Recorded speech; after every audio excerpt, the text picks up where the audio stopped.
all the participants have now been muted. But, of course, you guys are still going to have questions. And if you want to ask a question, I want you to use the chat feature in the bottom of your screen. I have it highlighted there at the bottom of that slide.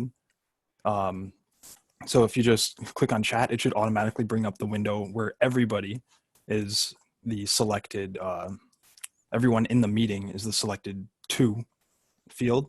And then you can just ask your question. I'll take a note of it. And then at the end, we can run through everybody's questions. Thank you, Chris. Chris, I'm good with audio. You can hear me? Yeah, I can hear you. We're good to go. All right, guys, we're going to get started here. So what do you need to host Zoom? Let's start with the basics here, right? You need a laptop. Some of these slides may be the same as last week, but just so you know, there are some variations to them. Laptops are a great tool to have because they have a built-in webcam, speakers are built in, microphones built in. It's an all-in-one solution where you can just go ahead and use it for Zoom meetings right out the gate. Alternatively, you can also get, if you have a desktop at home, get a webcam connected to your computer, and there's another solution right there. But as we know, we're all meeting here today because we want to host Zoom.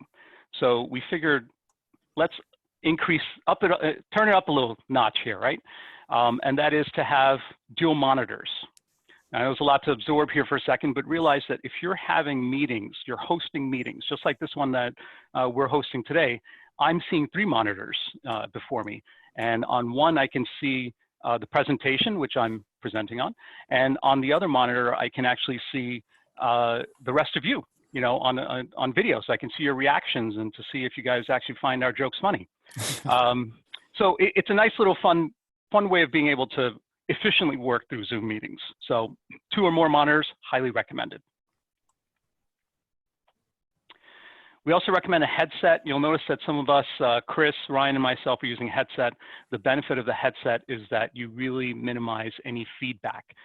Those annoying tones that come about or some feedback issues that tend to disrupt conversations really get minimized with a headset because you're enclosing the sound with your ears and your mic is separate. Optionally, I know some of you have actually reached out, a couple of you reached out because you're doing sound training, audio lessons over Zoom. And I highly recommend a microphone that is very high quality, high definition, so this way you can express yourself as clearly as possible. Again, the mic is optional, but it's good if you're doing frequent meetings and especially if you're doing audio work. And we recommend a wired internet connection. I've actually had a few questions from a bunch of you that said, hey, look, I noticed when I'm in a meeting and my video is just not right, or audio comes through, but my face is frozen on the screen. These are all because of latency issues. The internet is trying to take a very complex amount of data, in this case videos and audio, live streamed. And if you have any type of restrictions, they're really removed by ways of having a internet connection that's plugged in. So if you're close to your router, if you have all that accessible to you, plug it in directly, don't go wireless. But if you really have no choice and you have to go Wi-Fi, I recommend being closer to your router. I know this is probably a case for a lot of us. It's super important because you want to be able to make sure that you don't have any inconsistencies in your communication. These are problems that we've never had before because we've always met with people in person or on the phone where these types of inconsistencies don't exist. But when you're on a Zoom video call, that could be a challenge. So remove any type of obstacles, especially if you're hosting multiple people. The other thing you're going to need is a subscription. Now, at last week's meeting, if you're a participant or you're just looking to hop onto some phone calls, the free plan is fine. But if you're looking to host a meeting and you anticipate spending anywhere over 40 minutes on any given meeting, or anticipate having as many as even 100 people, you want to be able to have a subscription that allows you to do that. Alongside that subscription also comes other benefits like recording your meetings, additional administration controls. For instance, because we have a subscription, I can have Chris and JC and Ryan assist me during this meeting. So this way I can truly conduct this meeting without any type of disruptions from other things that are happening in the meeting. They can handle admitting additional people. They can handle renaming people if they need to. Good lighting is super important. And we're talking about, you've got all your equipment and you've got your subscription, you've got all the hardware you need, but now how do you appear in front of people? This is an important thing. So do you want to appear like this? Or would you like to appear like this? And this is super important because lighting makes a big difference. If you're having a meeting and people can't see you very clearly, the message may not come across as well as it should. You do have new impediments that stand in your way. So good lighting plays an important role. Perfect example in this case is this gentleman here did not have light in front of him. So he wasn't being illuminated. His background was being illuminated. You're seeing a nice bedroom, but you're not seeing the person. And that's a challenge. So how do you do that? So we have some good lighting tips for you. First is have the light in front of you. There are even some webcams that we've noticed that actually have lights built into them on the front where they actually illuminate the presenter. We also recommend brightening your monitor or screen. That's actually a great source of light right in front of you. And it's perfectly in front of you, directly in front. So that's an important thing as well. We recommend also, if you have a laptop, for instance, and you're in a room and you can move around, consider moving to another area and seeing how you appear on your screen. In the same way that I'm speaking to you, I can glance over at a smaller thumbnail view of how I appear, and I know that I'm appearing clear and bright, well lit. You also want to reduce natural light. This is something that a lot of people recommend because, people assume the sun is a good thing. It may not be a good thing in this case. We recommend actually closing your blinds. If your blinds are reflective, which is the next recommendation here, try not to have that.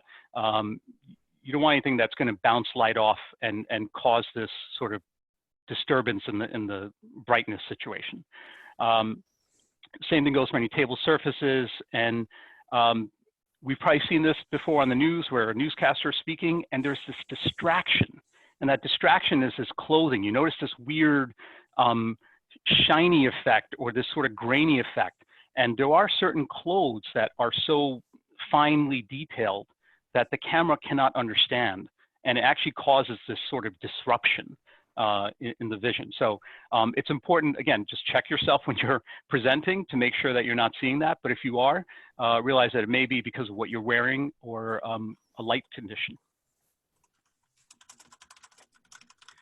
Your appearance is a super important thing as well. So you've got the lighting right, and now you're in front of it. But how do you appear? Do you want to appear like this picture right here, where someone on the left is, the angle's not right. You're looking up at the person. She's looking down at you. You want to be directly in front of the camera. You want to be face to face at an eye level. And, let's also talk about some side items here that, her hair is all disheveled. She looks like she just woke up. Presentation is key here. So we recommend that, especially if some of you are doing it for business, like we've been getting a lot of requests of. People are doing this for health and wellness, musical training, just meetings, and others are attending weddings on this platform. So it's super important that how you appear is important. Boxers are okay, underwear is okay, but realize keep it below the waist there. Anything above the waist is going to be shown on camera, and you want to make sure you're appropriately presented. I personally like what's been happening lately. There have been a lot of reports of situations because a lot of people have been shifted away from in-person meetings to being on Zoom or on other video conferencing solutions. This is a great situation to avoid. This is actually a tweet from an employee who took a picture of a meeting that she had with her boss and her coworker. And her boss was kind of experimenting with some of the features and turned herself into a potato. And unfortunately, she did not know how to take that feature off, and she continued to have a very serious meeting looking like a potato. So be careful of that. And you also want to be careful of who's around you. So this is actually a video recorded of a meeting. The gentleman on the top left, Tony Russell, ended the meeting, didn't realize his camera was still on, walked away, is in his boxers, puts his hand inside his boxers. And everyone is, I think, a little bit distracted by this right now.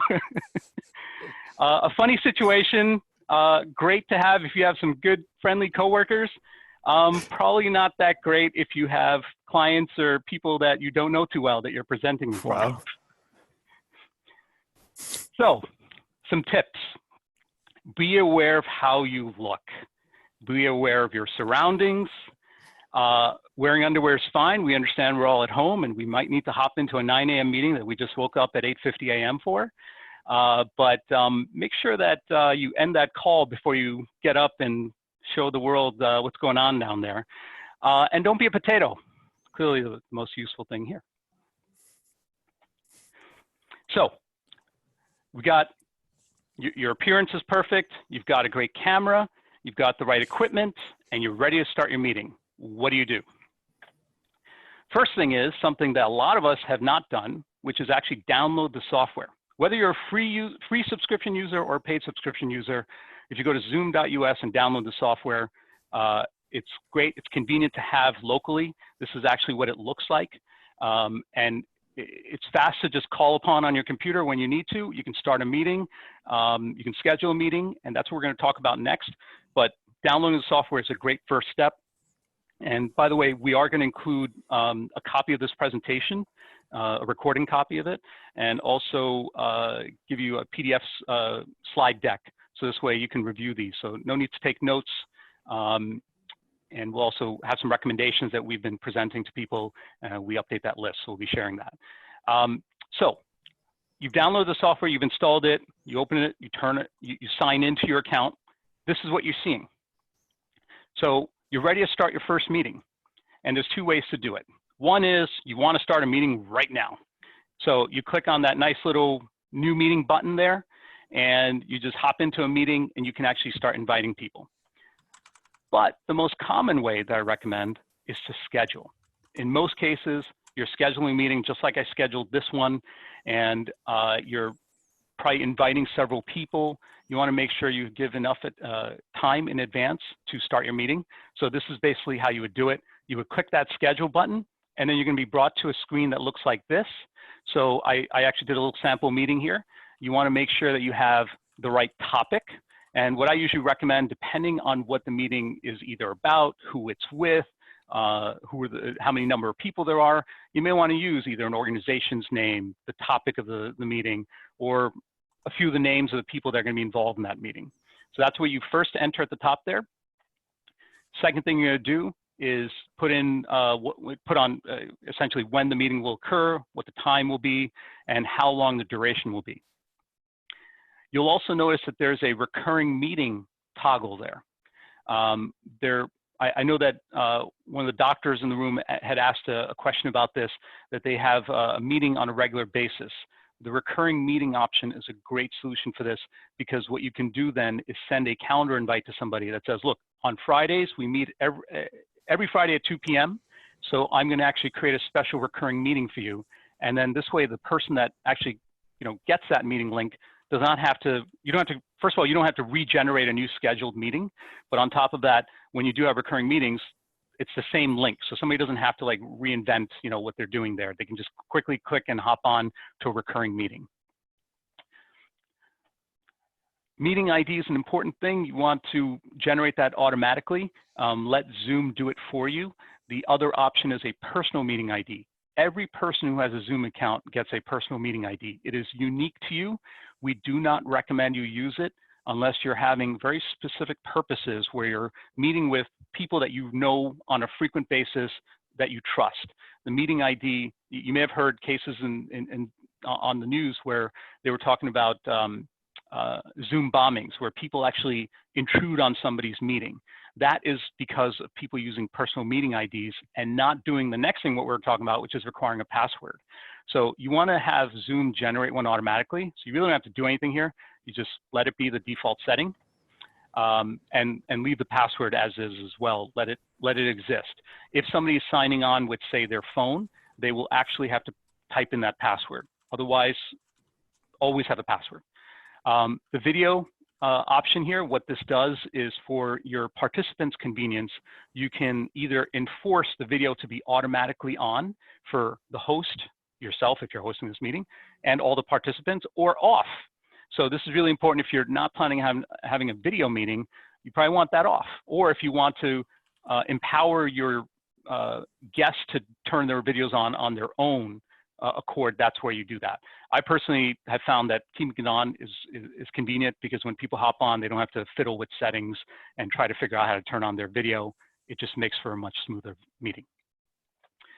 Audio, this is an important thing. I recommend leaving it on telephone and computer audio. What this does is it enables people who may not have a computer or don't want to use a computer and just want to participate in the meeting by signing in with audio. They could do that by using their telephone, either their home phone, work phone, or their cell phone. They would just get a phone number that they can dial in and join in on the meeting just in an audio capacity. And finally, the calendar. This is very convenient for any of you running businesses. Outlook or Google Calendar are very important to our day-to-day lives. And what's great about this is that when you're scheduling a meeting, instead of going into your calendar and then sending invites to 100 people, this will take care of some of that legwork for you by actually creating the meeting on your calendar and then just simply asking you to punch in the email addresses of the folks that you want to invite. And all the details in that meeting are actually on that calendar setting. So you may have received some of this, when you sign up for this, where you could add it to your calendar. It's very convenient. We look at our calendars all day. We want to know that 1 o'clock we have a meeting. We just want to click on our calendar, see that link for Zoom, and just hop onto that meeting. It should go very smoothly. Okay. So you've gone ahead and scheduled your meeting, and a few days have gone by, and now it's time to start that meeting. All you do is open up that software like I did today, a few minutes ago, and you're going to go ahead and click on that start button, because it actually identifies this already. It says that you have a meeting, and you can just go ahead and hit start. Now, alternatively, I do want to mention this. If you have a case where you didn't schedule a meeting, all you have to do is click on that new meeting button that's there on the left, and that would just put you in a meeting right away.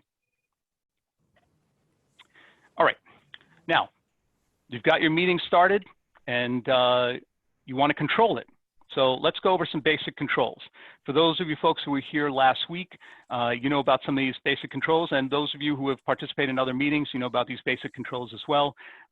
Just to briefly go over them, your mic at the bottom left allows you to either turn on or turn off your mic so that your sound either travels through or not. You have also the video, which you can turn on or off very quickly by clicking on that button. Chat quickly allows you to chat with folks. And you also have a share screen button where you can actually go ahead and share your screen with everyone. So just like I am right now with this presentation. And then you have a reactions button where if you want to see how people are feeling about your presentation, or if you said something that makes everyone clap, instead of disrupting the meeting and having like 40 people clap simultaneously, you can actually just have a visual clap by clicking on reactions and then clicking on the clapping button. And of course, the end meeting button, which is important at all times. You want to step away from your camera and not let people see your boxers. So you want to go ahead and hit that end meeting button before you step away. All right, now, quick note about the rest of these functions. By default, Zoom does not enable some of these other options that you're seeing available on this slide. So you may need to turn them on through the web interface for Zoom. So you log into your account on the website, and then you go, there's settings where they may be turned off, so they may need to be turned on. So the first one I want to talk about is security. This has been a hot topic, especially over the past few weeks, as more Zoom bombings have happened, where people have jumped in and started showing adult content to people in, say, an AA meeting, or joining a board meeting and trying to disrupt the whole conversation. Security is super important. So what Zoom did is, instead of making it a setting that you have to pre-configure before the meeting starts, you can actually do it as needed during the meeting. So It's great because it allows you to lock the meeting. Locking the meeting means that no one else can enter the meeting. You can also turn on waiting room. You may have noticed when you came into this meeting, you saw a notice immediately that said, hey, we're going to be admitting you shortly. And as soon as we saw that, Ryan and Chris had admitted you. It also allows you to control participants and remove participants. So really important thing, you've got somebody who comes in, Kenny, I've got my eye on you there, causing trouble, and you want to kick them out, that's how you do it. And managing participants. This is a second most important feature here. It allows you to do things like admit participants, as Brian and Chris did today, remove them, mute them. There are some overlap with things. You'll see some functions in multiple areas, but I figure cover it at a high level view here so that you know what your options are. It also allows you to do what I did, which is, in a way, deputize Chris and Ryan to support me through this meeting, as I took on the host role and they're taking on a co-host role. We also have a polls button. This is, I'm not going to speak too much about this, but it allows you to conduct polls with folks. So you can actually say if there's some important questions you want to know, how other people are feeling. Instead of asking them one by one, you can, with a click of a button, just go ahead and send them a poll, and they can just go ahead and respond live during the meeting. You can even present the results of that poll live during the meeting. And recording the meeting here, this is a big one. You can record your meetings on the cloud or locally on your computer.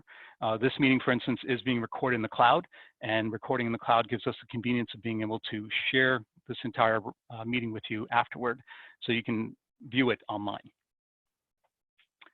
We also have breakout rooms, which some of you are really excited to take out for a spin. This is a great way of taking Zoom to the next level. We have 40+ people in this room, and we want to be able to have more intimate conversations. So by clicking on that button, I can actually segment people.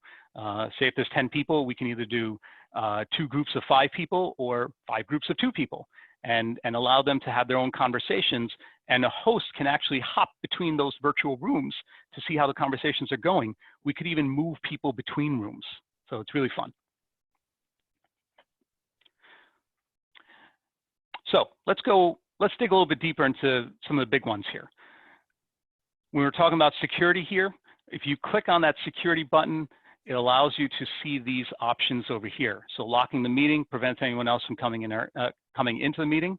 You also have the option to enable the waiting room here, which we actually did at the beginning of this meeting.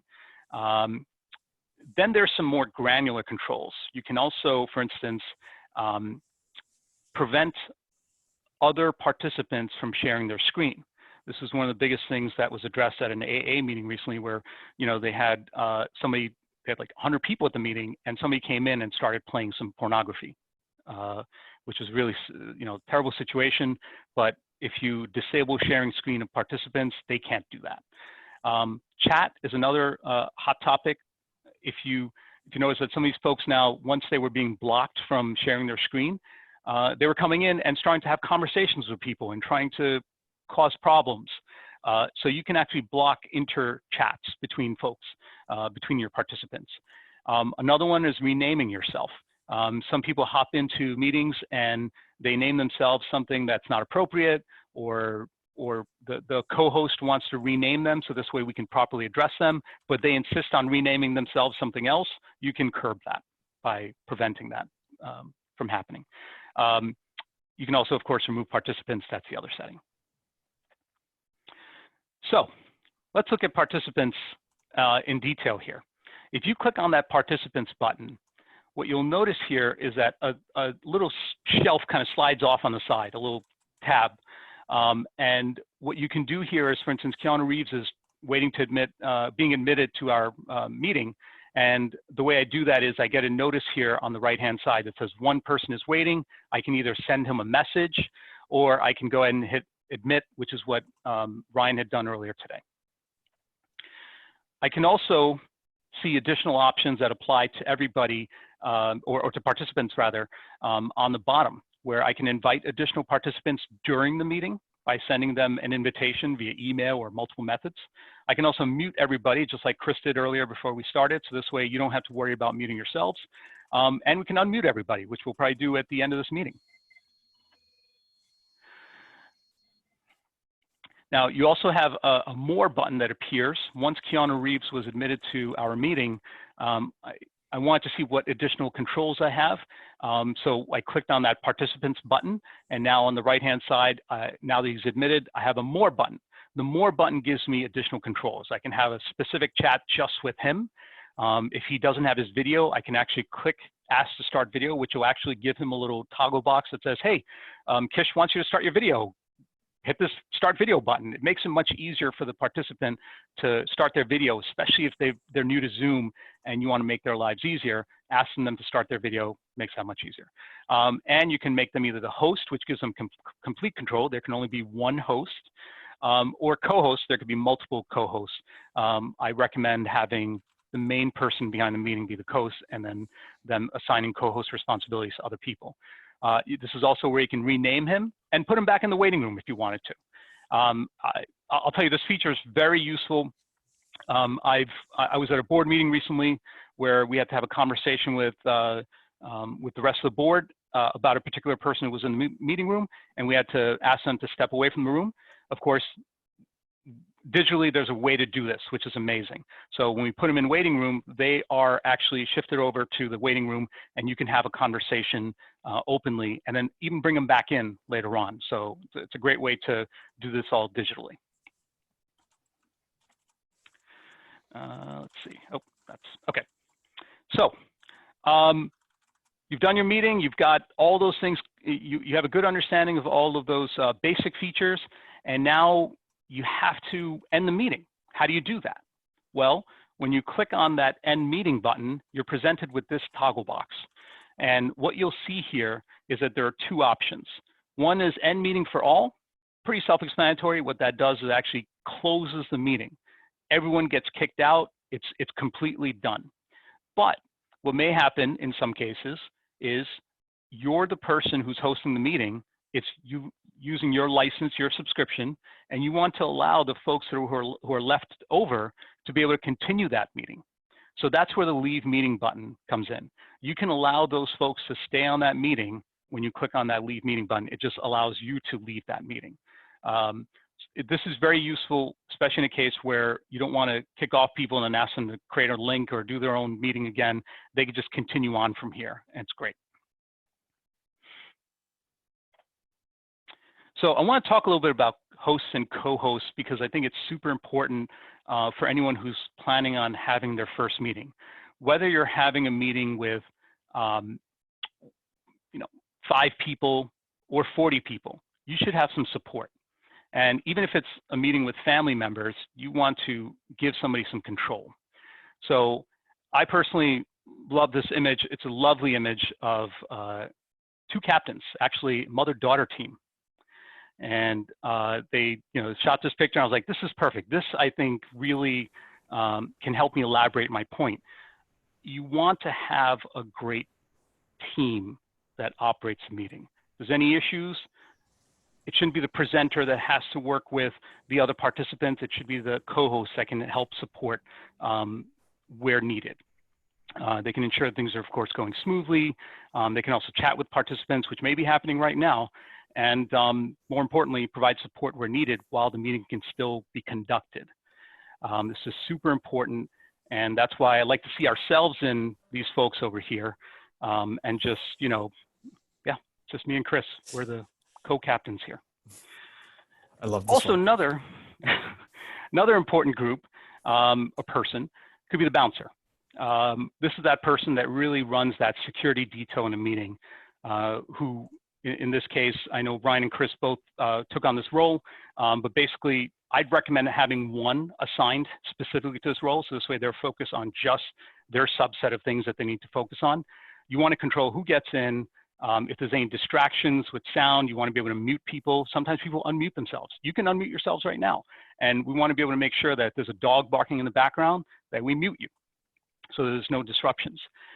We also want to be able to identify some phone numbers. Some of you folks who are signing in with your phones, there's no name being presented. So all we see is a list of various names and then a phone number. So what we do is we ask people, hey, look, phone number ending in 1234, identify yourself. And then we can go in and rename them. So this way, when they are speaking later on in the meeting, they're identified as John Smith and not 914555, et cetera. And of course, if somebody's not behaving, you want to remove those participants as well. So for us, I personally like to see Ryan and JC in this capacity. I personally know that they can live up to that standard as Ryan continues to nod his head and say that he doesn't like his picture. Look good there, man. Thanks. So a couple of advanced meeting controls I figure we should be also talking about. Polls. This is something that not everybody may use, but could be a nice little benefit.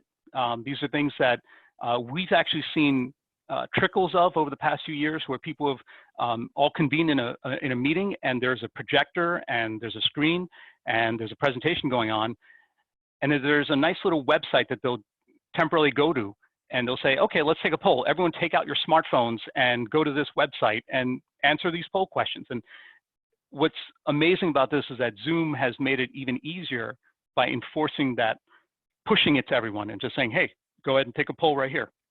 And what you can do is ask multiple choice questions, single choice questions, get people's sort of feelings in a numerical fashion. You know, what's your favorite color? What do you want to do with this decision? Get a good reading on what you want to do and do it within seconds.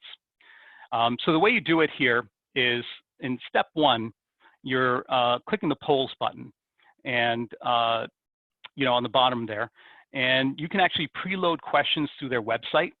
If not, it will actually take you to their website, which is what you're seeing here in step two, where during the meeting, you can say, hey, let's take a poll. We've spoken about this issue for a half an hour. Let's just take a poll of how everyone feels. So this is what it looks like. And then step three is actually what everyone sees as participants, and they can choose their answers. And then when you get enough people, not everyone's going to vote, but if you get enough people, you can go ahead and end that poll and either present the results live or present them afterward and just record that poll's data. And last but not least, breakout rooms. So this is a big one. A lot of you folks, if you're with family and you say, hey, you know what? Somebody actually told me this today, where they said we had about 10 people getting together and we had no idea how to conduct the meeting. There was just too much madness. And if you think about what happens when you really have a meeting in person with your family, you know, there are little silos. There are little groups of people getting together, people in the living room, in the kitchen, dining room. This is what breakout meetings can really help you with. They allow you to do things like separate people, allow them to have a more intimate conversation. So when you click on that breakout room button at the bottom bar, you get this toggle that you see here in step two. In this case, it was only one participant in our example, but if you had 10 participants, for instance, as I said earlier, you can automatically randomize those folks and put them into X number of rooms, depending on the number of folks, and this software will help you with that. If there's 10 people, it'll tell you, you know, you can have 5 rooms with as little as 2 people in each room. You can also manually choose that. If you know that Aunt Stacy doesn't get along with Lisa, you don't want to put them in the same room. So you can control that as well. And then you click on that create rooms button, and what you're seeing, this is you as a host, is the following box where you can actually see what those rooms look like, who's inside of each room, and you notice that there's a join button on the right-hand side there. That allows you to actually join any of those rooms. You actually have control over that. No one else has that control. You can actually go visit each room and just say, hey, how is everything going? You guys getting along? You guys getting into fights? What's happening? You can also move people from one room to the other. So in that case where we're talking about certain people not getting along, or certain people that you do want to mix up, or maybe a room gets a little empty a little too quickly, maybe Danny and John, Danny leaves John and John's all alone. Well, you can know that, and you can actually put John inside of breakout session 2 and mix it up a little bit. We actually had this happen last week where we assigned 3 rooms, and one of the rooms only had 1 person because some of the other folks left. So we went ahead and moved that person from one room to the other, and we can control the whole experience, which is great. When you're done, you click on that Stop All Sessions button. And what's great is that everyone gets a 60-second timer that says, hey, we're going to end this breakout session. You can either exit right now by pushing a button, which is right in front of their face, or let the timer go and you'll be rejoined with the rest of the meeting. It's an amazing tool. Okay, so Chris, you can go ahead and unmute everybody. Okay. And I'm going to go and just answer any questions